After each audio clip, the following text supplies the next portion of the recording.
जय माता दी। आप सभी का इस नए ब्लॉग में स्वागत है और मैं बताने वाला हूं माता रानी के बारे में कुछ सच्चाई जो कि आप लोगों में से बहुत कम ही भक्तों को पता होगा। तो माता रानी को दुर्गा माँ की अवतार माना जाता है और ये शक्ति और भक्ति का प्रतीक है। देवी वैष्णो का जन्म त्रेता युग में हुआ। कहानी के अनुसार में बोला जाता है कि माता ने धरती पर रत्नाकर नामक एक ब्राह्मण घर में जन्म लिया था और बोला जाता है कि रत्नाकर जो है भगवान विष्णु का परम भक्त था और उनके घर कोई संतान नहीं था। तो भगवान विष्णु ने माता त्रिकुटा से बोले कि आप जा कर के जम्मू के राजा रत्नाकर के यहाँ जन्म लीजिए। तो माता ने भगवान विष्णु का बात मान करके जम्मू के राजा श्री रत्नाकर के यहाँ जन्म ली। और भगवान विष्णु ने बोले थे जब मैं त्रेता युग में राम अवतार लेकर के आऊँगा तो आपसे ज़रूर मैं भेंट करूँगा, मुलाकात करूँगा।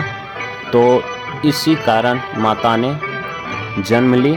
और जब त्रेता युग में भगवान राम को देखा तो वे उनकी भक्ति में लीन हो गई और विवाह करने की इच्छा व्यक्त की। लेकिन भगवान राम ने उन्हें यह बताते हुए विवाह करने से मना कर दिया कि वो पहले से ही विवाह बंधन में है और इस जन्म में किसी से विवाह नहीं कर सकते।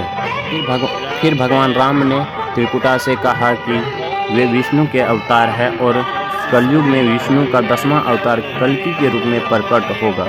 भगवान राम ने त्रिकुटा को वरदान दिया कि कलयुग में वे उनके साथ विवाह का अनुभव कर पाएंगे।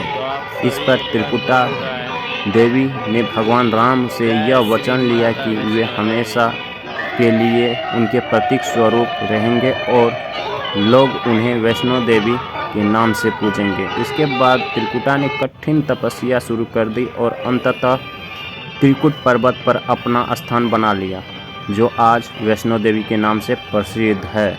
इस प्रकार माता वैष्णो देवी का उद्देश्य भगवान राम की आराधना करना और भक्ति मार्ग पर चलने वालों का मार्गदर्शन करना था, न कि विवाह करना। अब मैं इस कहानी में कुछ आगे बताता हूँ। जब माता के भक्त श्रीधर अपने पूजा में लीन थे तब माता ने उसको जाकर के दर्शन दिए और ये बात उन्हीं के गांव श्रीधर जो कि जम्मू के ही निवासी हैं, जब उनके बोला जाता है कि भैरव जी ने इनके बारे में जान लिया, तब भैरव जी ने माता रानी का पीछा करना शुरू कर दिया। तब जाकर के माता ने भैरव जी का संहार किया और जब भैरव का संहार किया तो भैरव ने श्री माता वैष्णो देवी से बोला कि माँ मैं तो पापी हूँ, दुष्कर्म करता हूँ, हमेशा करता रहूँगा, ऐसे में कभी भी मेरा कोई ध्यान नहीं रखेगा। तो माँ से वरदान लिया और माँ ने बोली कि जो भी भक्त मेरे दर्शन मेरे पूजा करने आएंगे वो तुम्हारे भी पूजा करेंगे।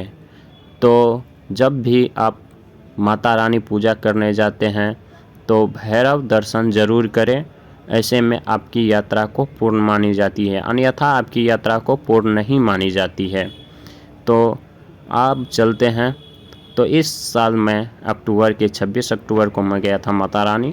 तो आपको बता दूं कि यहाँ अभी मौसम भी ठीक है, भीड़ भी कम है और जब भी जाए तो माता रानी के दरबार तो अपने फैमिली दोस्त के साथ जाए।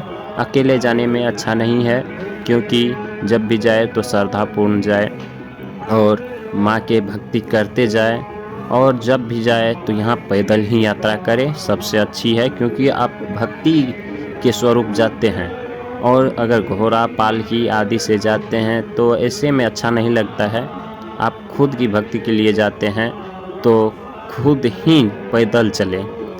आप मौसम का नज़ारा, रास्ते का नज़ारा सब कुछ लेते चले और आगे आपको दिखाएंगे भैरव द्वार, भैरव घाटी और भैरव स्थान जो कि अपने आप में बहुत ही रहस्यमयी है, जो कि मैं आगे वीडियो में बताऊंगा।